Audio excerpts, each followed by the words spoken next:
Hello, my friends, and welcome back to Nocturnity. Tonight marks the fourth and final broadcast of our October Terrorfest, and the last set of stories this year that will center around that most evilest of nights, All Hallows Eve. Here's to hoping they bring you to the edge of your seat. As always, this episode is brought to you by cardanapparel.com. Links are in the description. But before you go clicking any, let us first get right into these harrowing tales as we descend into the dark recesses of the realm of eternal night.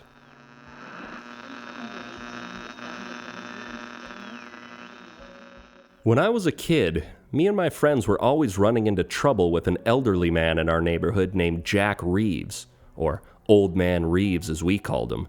A mean, foul-mouthed, scowling Scotsman with a bulbous red nose. At the slightest bit of noise, he'd come out into his front yard and start screaming obscenities at us while demanding we shut up, when all we'd be doing is normal kid stuff like playing baseball or basketball or hockey or riding our bikes. My parents told me and my sister that he was a drunk that was hungover every day, and that's why he was such an a-hole all the time. They told me to do my best to ignore him, and on that same token, they also warned me against instigating or escalating anything with him. I did my best to listen to them, but in October of my 14th year, Old Man Reeves took things to a whole new level when he ran over my skateboard with his car and broke it in half. My parents went and talked to him after I told them, and he said it was an accident and refused to pay for a new one. Well, that was a load of BS. They said there was nothing they could do about it. It's not like we can rob the old prick, my dad told me. If he doesn't want to pay, we can't make him. That wasn't good enough for me, though, or my friends. We decided we'd get our revenge on Halloween night, which was only a couple days from when it happened.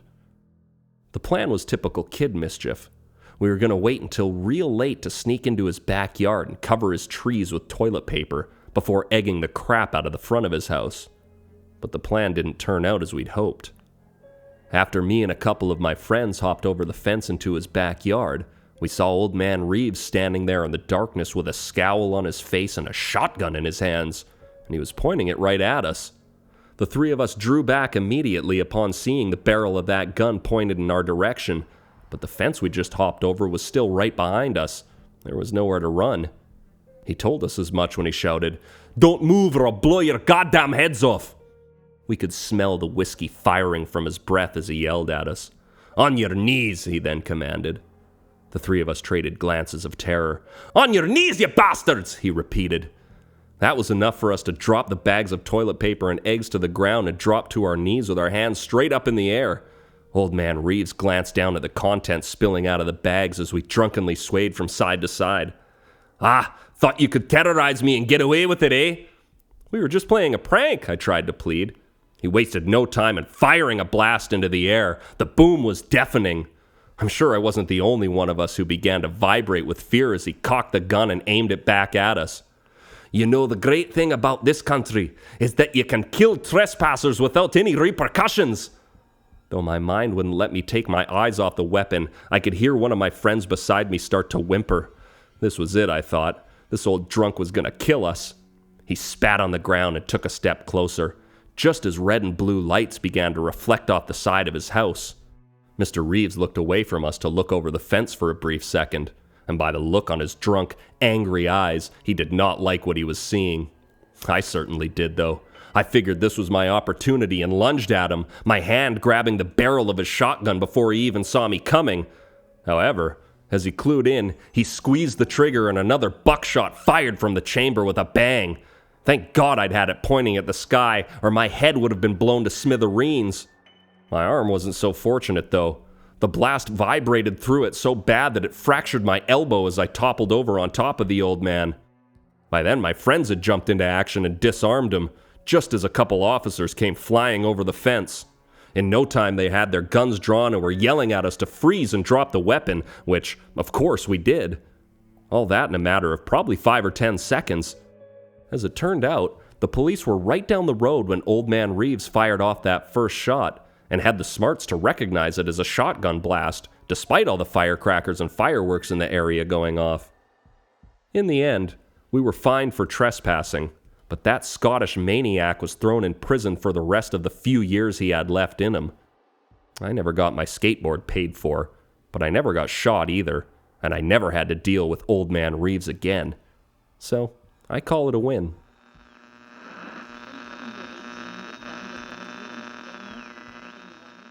Halloween to most people is a great celebration involving costumes, candy, friends, smiles, laughs, and good-natured scares. In my case, it's something much different. To be honest, I don't remember what Halloween began as for me. My parents died in a car wreck when I was only 5 years old. After that, I grew up in an overzealously religious household with my Aunt Ginny, who was my mother's sister, and her husband, my Uncle Marcus.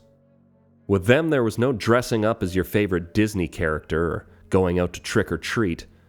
Halloween in our household meant all the lights came down so rituals could start up. If you've ever heard of the Day of the Dead in Mexico, you have a slight idea of what I'm talking about. However, Mexicans celebrate the dead in joyous ways. My uncle's rituals were quite different and quite terrifying. As soon as the sun went down on October 31st, the three of us would go down to the basement to, as he described it, pay our penance to the saints. Down there would be a small round table awaiting us in the middle of that dusty, unfinished room, topped with, among other things, candles of certain shades, white for the nature of the ritual, violet to reach the other side, blue to amplify communication, and silver to keep the demons at bay. Plus the table held incense, sage, a pendulum, and paintings of Christian saints in dusty frames. In the corner, on a rickety end table, sat a phonograph, one of the old ones with a horn attached that acted as a speaker when the record was playing. On one of the exposed wood beams that would usually hold a wall in a completed room hung a brass cross bearing a tortured Jesus on it to observe our ceremony. Under the dim flickering of those candles, as the phonograph played an archaic record of sullen strings and a Benedictine choir from probably the 1930s or so, we would start by sitting in a chair each around the table and holding hands. It goes without saying that before we even sat down, I was already terrified, especially that first time when I was no more than a toddler, and these people were basically strangers to me. Uncle Marcus would then say a prayer in Sahidic Coptic, a dead language which I was forced to learn. He would then call for the Lord of the Dead to allow us access to those saints on the other side, so we could pay our respects and beg their forgiveness for our transgressions in hell, which to him was the world of the living. And I swear to you, every time he'd finish, the candles would noticeably react. Their flames would dance as if being struck by gusts of wind, though the air in the basement was stale and still. That always terrified me further. I'd sense the unmistakable feeling of outside entities joining us down there. Not saints by any stretch of the word either. Demonic entities. And did my best not to start crying when I was younger, though stopping myself from shaking was an impossibility, even when I got to be a teenager. I was always too scared to keep perfectly still, especially when I knew what was coming next, which was to then let each other's hands go, so Uncle Marcus could pick up the pendulum, which was a brass chain about the length of a necklace, with a turquoise stone at the bottom of it. At that point, the questioning would begin. "Are you with us?" he'd ask in Coptic, after which the pendulum would shake from side to side, indicating a yes to his query. He'd then say a prayer to honor the spirits of the saints for blessing us with their presence. Then came the big show. Uncle Marcus would force my aunt and I to address the saints and admit to our sins for the past year, in Coptic. The first few years, my aunt was made to translate for me. I didn't even understand what a sin was that first time, let alone a compository confession of all of them. As I sat there scared and confused, they told me to admit everything I'd done that was bad and wrong over the past year, so I did my best to please them. Who knows what the hell I said? All I remember is being so terrified I could barely get a word out, but somehow I did. Anyways, after all my sins were admitted, I was to take off my shirt and put my palms on the table. Uncle Marcus would then question the saints again, asking for the appropriate number for forgiveness, a statement which you'll understand momentarily. He'd do this by counting up in tens. He'd say, 10, and watch the pendulum in his hand. If it swung side to side, meaning yes, that would be the number. But I only got 10 the first year. Every other year, the pendulum would swing from front to back, meaning no, and Uncle Marcus would ask, 20, then 30, then 40, and so on, until the pendulum gave a yes. He'd then pick up a short rod, which had a dozen long, thin leather straps hanging off the end of it, and then walk around behind me, my bare back exposed and my palms still on the tabletop.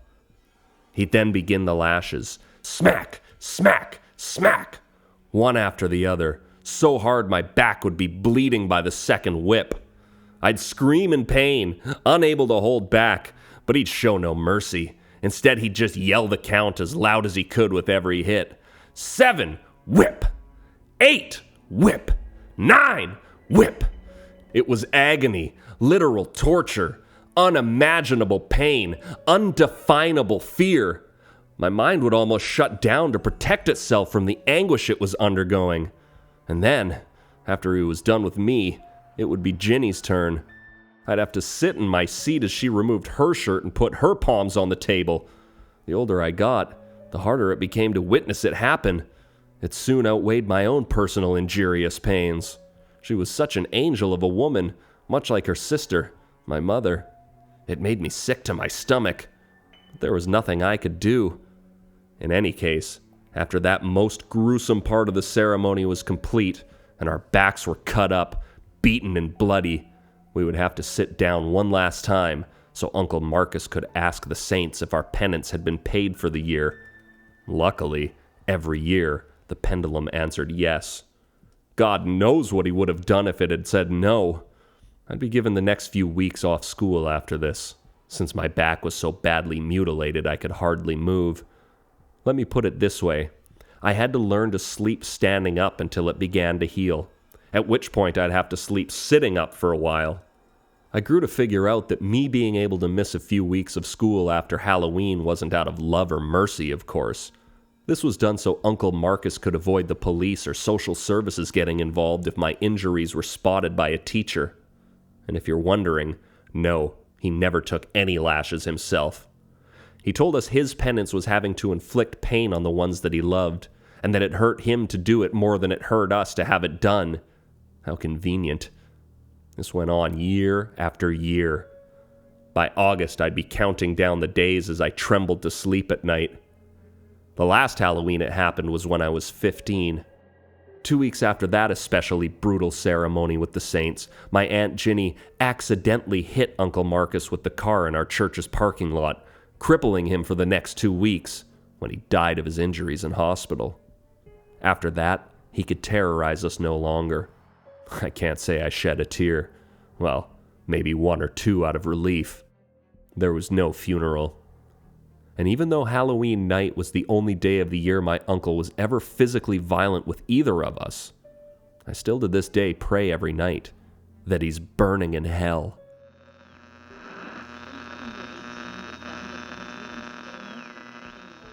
October 31st, 1996 started off as a phenomenal day. It marked the eve of the 1-year anniversary of mine and my wife's marriage, and the 1-month anniversary of our having lived in our first purchased home. And while the marriage anniversary was the most important thing on our minds, that month had been by far the best of our lives. The day we moved in, September 30th, 1996, I'd received an unexpected promotion at work that nearly doubled my salary. A few days later, my wife, Donna, won a contest at the local grocery store out here when they drew her entry out of a box and brought home a brand new GMC Jimmy. But the luck didn't end there.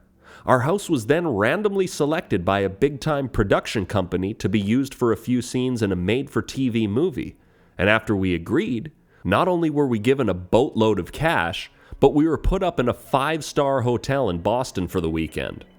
When we got home, the company offered to give us a bunch of pieces from the set, and since it was a Halloween movie, Our house was the crown jewel on the block that year, complete with professionally designed ghosts, vampires, gravestones, spiderwebs, bats, fog, jack-o'-lanterns, and an assortment of all kinds of monsters, all for free. But it wasn't just these things that seemed to be working out for us. There were a combination of tons of little things that just seemed to be going our way and making life easy for us. Traffic always seemed to part for us. The lights seemed to always be green in the direction we were going. We were seated at the best tables in restaurants due to last-minute cancellations when we just happened to be walking in. Our meals were usually comped.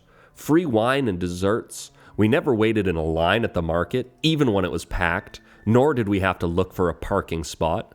When a giant windstorm struck the coast and blew everyone's things all over the place, we were unaffected.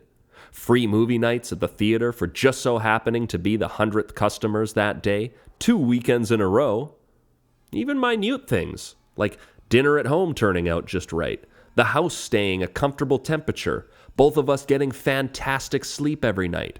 We didn't have one disagreement, and on it went. Life was just perfect. But can perfect last forever? Like I said, Halloween morning started out great. I was given the day off work since I'd finished a project that I was assigned early, and consequently brought in a fortune for my company, which guaranteed me a ridiculously large personal bonus. I was going to use some of that money that evening for a pre-anniversary dinner at Bella Verona, but instead we randomly won a promotional sweepstakes and received a $500 gift certificate that morning when we opened the mail. I then went to Crosby's Market to buy candy to hand out to trick-or-treaters that night, and I arrived just in time to see a huge argument unfolding between the manager and a delivery driver. Apparently, they'd double-ordered their candy by mistake. So guess who got to buy all their candy that year at a quarter of the price? They were practically ready to give the stuff away. I was so used to that kind of thing happening by then, it didn't even seem out of the ordinary to me. Anyways, our plan was to hand out candy until about 8 p.m., when the trick-or-treating usually began to slow down, and then head to the restaurant for our special dinner. But, as fate would dictate, our plans changed. Around 7:45, we got a knock at the door, which struck us as a little odd because not only was the block looking like trick-or-treating had come to an end already, but also the whole night was filled with knocks and doorbell rings. But this one wasn't accompanied by the shouts of children. It was a cold, solitary, hard knock. Being out of the ordinary, I decided to trail Donna to the door. We opened it to see Blackbeard the pirate, a skeleton, a goblin, and a mummy. But it wasn't children in these costumes. It was 4 rather large men. We all stared at each other for a few seconds in the awkward silence before the pirate spoke up. "Aren't you going to let us in?" We were miffed at the question, but had no time to analyze it because before we knew it, they all had guns pointed in our faces. These were no toys.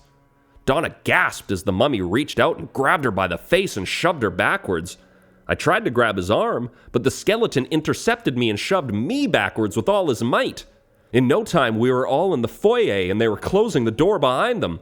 "Put your hands in the air," the pirate then demanded. We of course listened, and then listened and obeyed further when he told us to get on the couch and keep them up. So, there we were on the couch, with these 4 armed and disguised men in our living room pointing guns at us. We were beyond terrified, wondering what was going to happen next. Another staring episode ensued. They looked to be as nervous and inexperienced at this as we were. Everyone, including the other 3 criminals, waited for further instructions from Blackbeard, the obvious leader in the situation. "Okay," he finally said. "Where is it?" Me and Donna looked at each other even more miffed than before. "Where's what?" I sputtered. He cocked back the hammer on his pistol.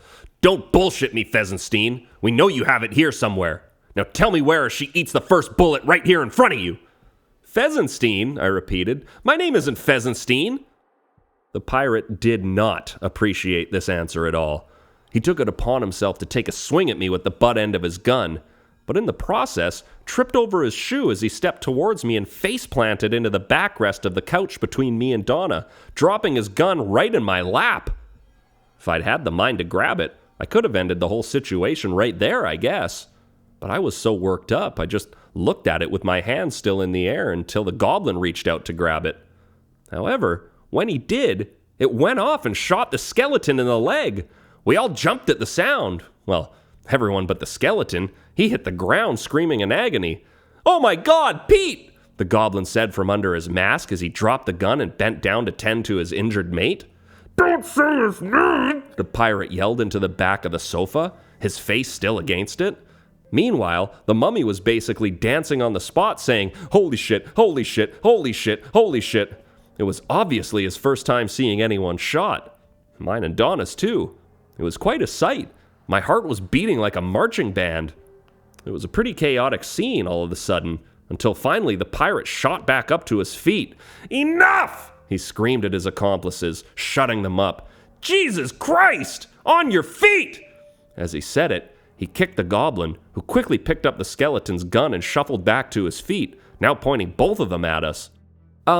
Donna timidly interjected, pointing at the skeleton who lay bleeding all over our rug. "Does he need a tensor bandage or something?"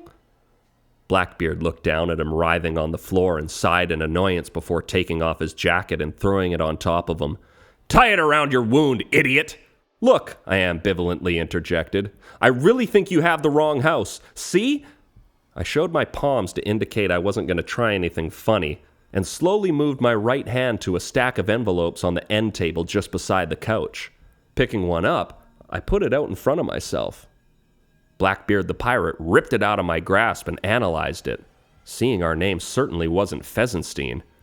"Where's Pheasantstein?" he demanded.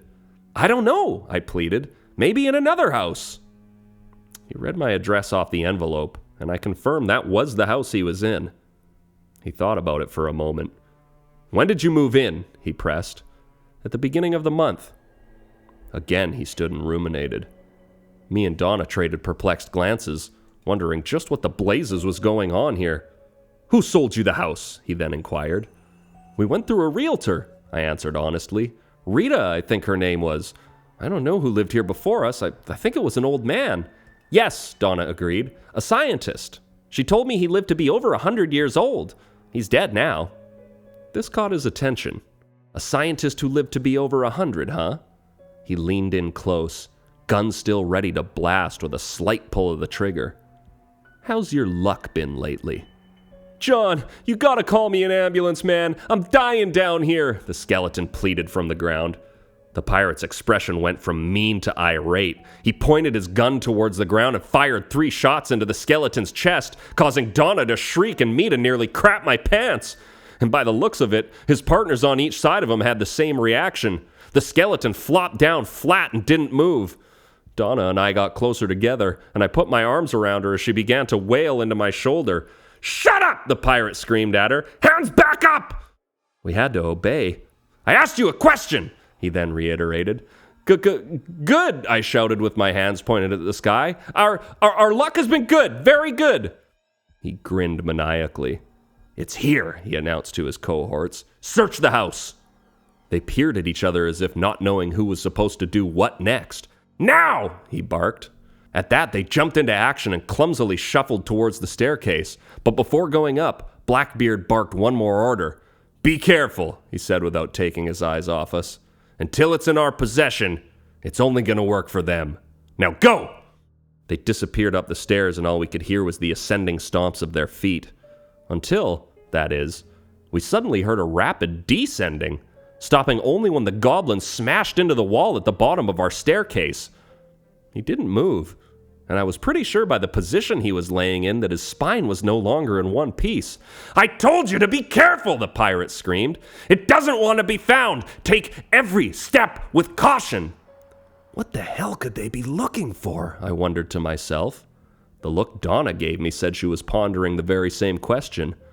Whatever they thought was there, it must have been pretty damn valuable. As we heard the mummy rummaging around upstairs, my befuddled curiosity finally got the best of me. What are you looking for?" I asked the pirate. He looked me dead in the face and squinted his eyes and said, "Shut the fuck up." I nodded in obeyance. We then heard the mummy slowly walking down the same stairs that took his partner out minutes before. "There's nothing up there," he told Blackbeard when he successfully reached the bottom and stepped over the motionless man still lying there. "The basement," the pirate ordered. "And remember, the diary entry said it was hidden in a small space. Check the vents, the closets, the toilet tanks." "The crawl space," I found myself saying epiphaneously. The pirate cocked his head to the side and squinted even further. "What's that?" I looked at Donna's troubled and surprised eyes beside me, and then faced Blackbeard once again. "The crawl space had a bunch of boxes in there when we moved in. I never looked at them. Maybe what you want is in there." The pirate grinned and bowed his head to me in appreciation. "The crawl space it is." He turned his head to the mummy behind him. "Go!" Eager to please his captain, the mummy turned to head downstairs to the basement, but inadvertently dropped his pistol and looked down as it fell through the air towards the floor, only to have a perfect view of a bullet flying out of it when it made contact with the hardwood with a loud bang. His head flew back as it hit him right between the eyes, and his body dropped into a pile just outside the hallway to the front door. The pirate, like us, was in disbelief. He froze in place, looking at the mummy's corpse just lying there bleeding out. He then looked back at us with a look of complete shock across his face. We shared his sentiment and stayed put, looking right back at him with our hands still pointing at the sky. "Okay," he said in confusion. "I guess then, all of us will have to go down to the basement to take a look." It sounded a little undecided, certainly less confident than he'd been before suddenly realizing he was doing all this by himself now. He was now coming across as pretty nervous about this new on-the-fly plan. We all exchanged more looks of dislocation before he nodded his head at his own last statement and then sheepishly grunted out, "Yeah, let's, do that." And then after shaking his gun at us, said, Up you get." We did as we were told. He walked behind us down the staircase, demanding that we take it slow. Every step he took with absolute prudence, testing every stair before he put his weight on it, just to make sure he wasn't going to break through. Finally, in the basement, he told us to go stand in the corner with our hands up, and we once again did as we were told. It was dark, but with the lights coming in from the front yard displays, it was easy to make our way around. Still, though, he demanded to know where the light switch was. "It's right above you," I answered. Looking up, he saw the hanging bulb and the chain pull string beside it. He very cautiously put his fingers on it. We watched with full anticipation, wondering if some calamity was about to befall him now when he pulled it down, but right before he gave it a yank, he let go. "You!" he pointed his gun at me. "Come turn it on! Slowly!" I inched my way over to him with my hands up. He inched backwards from me, taking every step with discretion and darting his vision from me to over his shoulder until he stopped in place, his gun aimed right at my chest. I slowly grabbed onto the chain and pulled it down until it clicked and the room lit up. Blackbeard breathed a sigh of relief and then began to smile, and soon that smile gave way to a little laugh. He wiped his brow as if to say, "Close one." Me and Donna once again swapped expressions of amazed unease before turning back to our captor. "Where's the crawl space?" he demanded. "It's right behind you," I pointed over his shoulder. Without looking back, he ordered us both over to it, carefully doing a semicircle with his gun on us as we traded places. "Open it," he ordered. "Okay," I said as I turned around and opened the crawl space door. As I did, Donna and I stepped back as a bunch of our things fell out into the room from it. Christmas decorations, sporting goods, billiard balls and cues, board games, and other junk that we'd stacked inside the door when we'd moved in at the beginning of the month. "Sorry," she said to Blackbeard, embarrassed. "We haven't had a chance to sort through this stuff. We've been meaning to, but we just moved in and—" "Shut your mouth!" he interrupted. Donna put a zip on it and held her hands even higher. "Okay then," he continued. "You two, into the crawl space." We had to obey, of course, so we crouched down and made our ways inside, and then turned back to see Blackbeard walking carefully over to us, taking each step with planned purpose, like every piece of junk now on the floor was a landmine waiting to take him out. But, luckily for him, he made it in one piece and ducked his head inside. "I can't see a thing," he complained. "Where's the light in here?" "There isn't one," I explained. Big surprise, he wasn't pleased. "Well, how the hell are we supposed to find anything in the dark?" Again, Donna piped up. We just moved in. We were planning on putting a bulb in here when we got to sorting everything out. In fact, I was thinking maybe some of the Christmas lights strung along the back wall would really— Shut the fuck up! He fumed. There's a flashlight over by the water heater, I declared, pointing over his shoulder and trying my best to diffuse his frustration. Thank you, he scolded. Stay put! Being only a step or two away, he turned around to grab it. But as luck would have it, one step was all it took. It turns out that when you step on a cue ball, it's really hard to keep your balance, and that was exactly what he did. A shot rang off as he came tumbling down, smacking his neck on the banister in the process and landing on the pavement of our basement floor with a smack. All we could hear after that was wheezing. We actually stayed put for a few moments, just in case he got up again. But he didn't move. Hopping out of the crawl space, we slowly and carefully went over to take a look at him, kicking the gun away when we got there. His eyes were as wide as saucers, staring right at us, and he looked to be somewhat convulsing. The man was clearly in pain. Donna bent down and pulled his fake beard down. Neither of us recognized him. Huh, he looks different than what I pictured, she said. I pulled his hat off. Yeah, he's a ginger. With that, his eyes went blank, and his breathing ceased to continue. The police were then called, and 4 bodies were hauled off to the morgue that night from our new house, and we were heralded as heroes for surviving their intrusion. But more amazingly, when all was said and done, we found something that had fallen out of the pirate's pocket onto the floor in the basement. A journal entry on a crumpled piece of paper written by Ari Fesenstein, the previous owner of our house, as we would come to learn, outlining an invention he had made while living there, one that he claimed would provide him with everything he'd ever want or need. How that ginger pirate found it, we don't know. We did end up finding the invention in our crawl space, though. It was in a box down there. It was incredible to feast our eyes on, a real one of a kind, and it's kept us in the best of luck since we bought the house that it was made in. It's still down there now. Would you like to know exactly what it is? I bet you would. But the frustrating part for you is, to know that would take all the luck in the world, and you don't have that. But I do. That all being said, I will tell you this with all honesty, and I really mean it. Happy Halloween.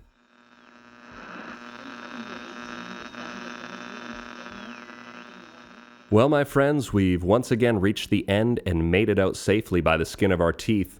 I hope you've enjoyed your trip through Nocturnity as much as I did guiding you through it. If so, you can help our young channel to grow by liking this video, and, if you want to go the extra mile, by giving it a share. Go ahead and hit that subscribe button if you haven't already. We have so much more interesting content on the way, and your free subscription will mean you'll be the first to know about it when it's released. As always, this episode has been brought to you by cardanapparel.com, and the link's in the description.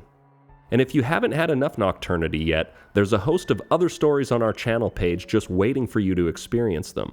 Our newest edition is already in the works and will be available within days. Until then, my friends, stay safe this Halloween.